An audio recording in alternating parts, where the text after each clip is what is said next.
আজকের মার্কেট থেকে আপনাদের অনেকেরই হয়তো হার্টবিট বেড়ে গেছে। নিফটি এবং সেন্সেক্স আক্ষরিক অর্থেই লাল রঙে ভেসে যাচ্ছে। কিন্তু এই রক্তক্ষয়ী মার্কেটও একটা সেক্টর সম্পূর্ণ সবুজ। আপনারা কি জানেন সেটা কোন সেক্টর? এই আতঙ্কের মধ্যেও স্মার্ট মানি বা বড় বড় ইনভেস্টররা একটা বিশেষ জায়গায় সেফটি খুঁজছে, আর সেটা হলো ডিফেন্স সেক্টর। হ্যাঁ, ঠিকই শুনেছেন।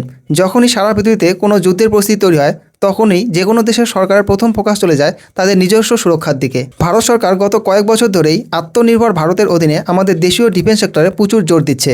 এখন গ্লোবাল টেনশন বাড়ার ফলে এই কোম্পানিগুলোর গুরুত্ব আরও বেড়ে গেছে।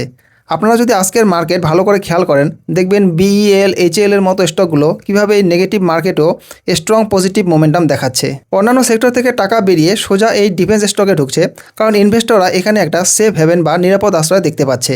এটা হলো পিওর নিউজ ড্রিভেন মোমেন্টাম। তবে মনে রাখবেন, স্টক মার্কেট সবসময় ভোলাটাইল। কোনো নিউজের উপর ভিত্তি করে ইমোশনাল হয়ে বা হুজুগে পরে ইনভেস্ট করবেন না। নিজে ভালোভাবে অ্যানালিসিস করুন, কোম্পানির ফান্ডামেন্টাল বুঝুন এবং তবেই সিদ্ধান্ত নিন।